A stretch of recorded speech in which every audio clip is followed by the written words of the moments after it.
I quickly wanted to jump in and let you know that I've just released my print store. It's going to be available in the link in the description. So yeah, go check it out. I've put together some of my favorite photos from the coastal trips I took recently and made them as prints. If you want to support this channel, it's probably the best way of doing so. But yeah, I appreciate any of the support you guys give me, and thanks in advance for anyone that does purchase a print. Yeah, I'm so stoked to finally have them ready and available for you guys. So yeah, let's jump into the video.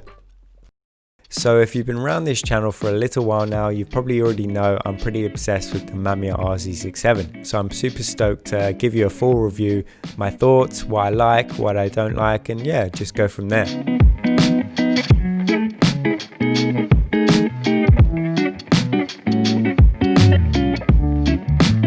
From my understanding, there is 3 versions of this camera. You've got the RZ67 Professional, the Professional 2, and the one that I purchased, which is the Professional 2D. So the Pro 2 versions have a few more added features, and I've listed those down below in the bio for you to have a look if you want. So ergonomically, this camera is a bit of a strange one, and it took me a while to get used to holding this camera and moving it around.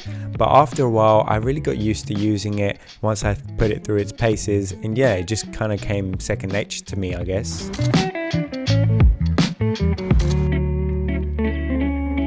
One thing to note, when I'm out shooting with the RZ67, I'm going out to shoot photos and not really doing much else. I won't just bring it with me just to have just in case. It's normally, I'm going out for the reason to shoot. The reason being is quite heavy and cumbersome, and you can't really just bring it around with you casually. So it can be a little limiting if you're wanting to, document passing moments and not just always wanting to go out to shoot a particular thing. Maybe if I had purchased a satchel or a small bag that would house the RZ67 pretty neatly, I think I'd be more motivated to take it with me if I had a way to bring it around, because I'm also a little bit worried about damaging the camera if I'm holding it all the time, or having it in a bag where it doesn't fit nicely.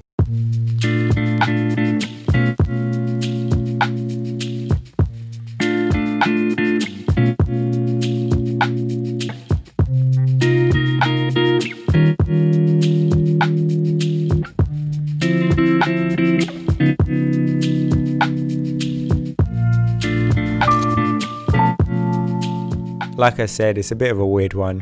You're working with pretty much a cube, but with it being a cube, it opens up to it being a modular system. So this allows you to assemble and change pretty much every part of the camera, making it a super versatile system. One of my favorite things about this camera is the waist level viewfinder. It being so clear and large, it really allows you to perfect your composition and framing. I think we all know how expensive film can be, especially when shooting medium format. So sometimes when I'm using this viewfinder, I might think to myself twice, do I really want to take this shot?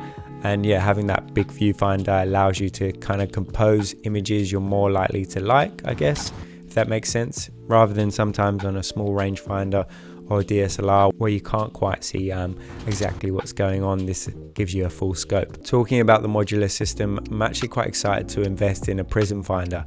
I think they're a little bit expensive, but I definitely want to purchase one down the line because I'm quite excited to kind of change up perspective a little bit. Especially when I'm shooting portraits, I don't always want to shoot from below. It'd be nice to shoot at eye level for a change, and yeah, mix it up like that. I guess the reason why I haven't bought one yet is because I've mainly been shooting landscapes recently, so I haven't felt the rush to buy one.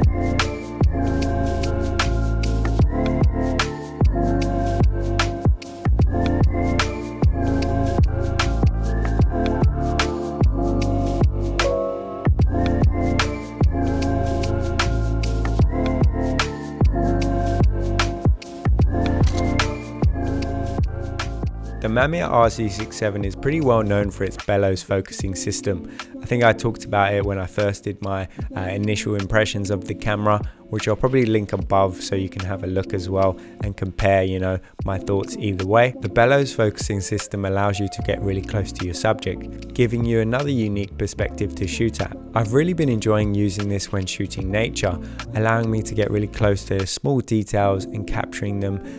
Otherwise, I might pass these up if I was using a different camera, but sometimes I'm starting to look out for those smaller details. This focusing system did take a little bit of time to get used to, and I found I was missing focus focus when I first started using the camera, but now I've kind of got my head around it all and I've pretty much nailing focus every time, so that's really good to see, and I'm a lot quicker using it as well. So the RZ67 produces a 6x7 negative, and I'm always blown away every time I get my scans back.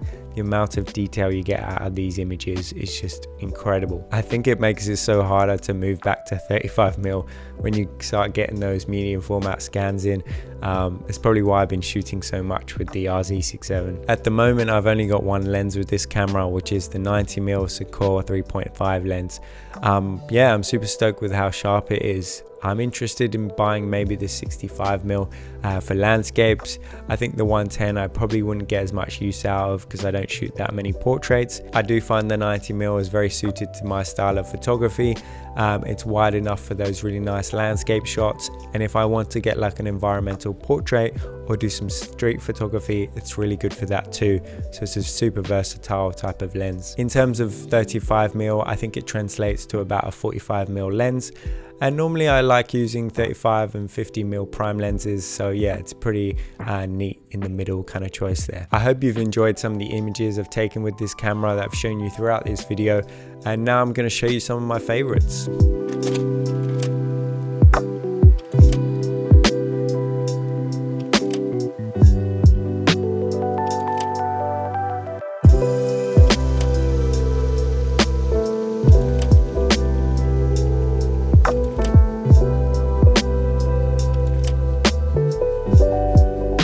What I absolutely love about this camera is that it forces me to slow down even more. Everything takes a bit more extra time, from loading the film to metering to rotating the back from landscape to portrait to composing the image to focusing. Everything takes that little bit extra time and forces me to properly slow down. I find it forces me to be a lot more patient and allow me to focus even more time on composing and looking out for good light and making sure the lighting is correct. Every shot you take with this camera feels really instrumental, like you've really earned it. And it's hard to find that with other systems. I find it really gratifying when I'm shooting with the RZ67 because of, like I said, all that extra time you're taking in using it. So yeah, when I'm shooting 35mm or a different kind of easier to use camera, it doesn't feel as gratifying, and that's probably why I've been drawn to using the Mamiya RZ67 a bit more. I've noticed an overall softness to medium format images. It feels a lot more natural to the eye, which I quite like, especially when I'm shooting down the Australian East Coast. I'm looking for images that are a lot more pleasing and natural to the eye. I feel sometimes 35mm can feel a little bit more grungy, but yeah, I guess it's personal preference when it comes to that. The reason why I wanted to make this video is to look back at using the camera and really acknowledge if it was worth the investment. Without sounding too cheesy, I think it's gone above and beyond what I expected of it. I'm not gonna lie though, it took me a few months to get into that groove of using it, and yeah, probably other cameras I've taken to them quicker. But in saying that, if you're going to purchase this camera, I really advise you take a few months to really put it through its paces and decide then if you really like it or not. I just purchased a new medium format camera recently actually, which I'm going to talk about more in the next video, so keep an eye out for that. If you have any guesses of what it might be, leave them down in the comments and I might give you some clues if you're, you know, close or not. Thanks so much for watching this video. It's actually been such a joy to like relive my good memories with the RZ67. Wow, that sounds cheesy. The print store is up and running. I'm going to leave the link down in the bio for you to check it out. Please remember to like and subscribe and hit that notification bell if you've been enjoying my videos. Otherwise, I'll see you next time. Peace.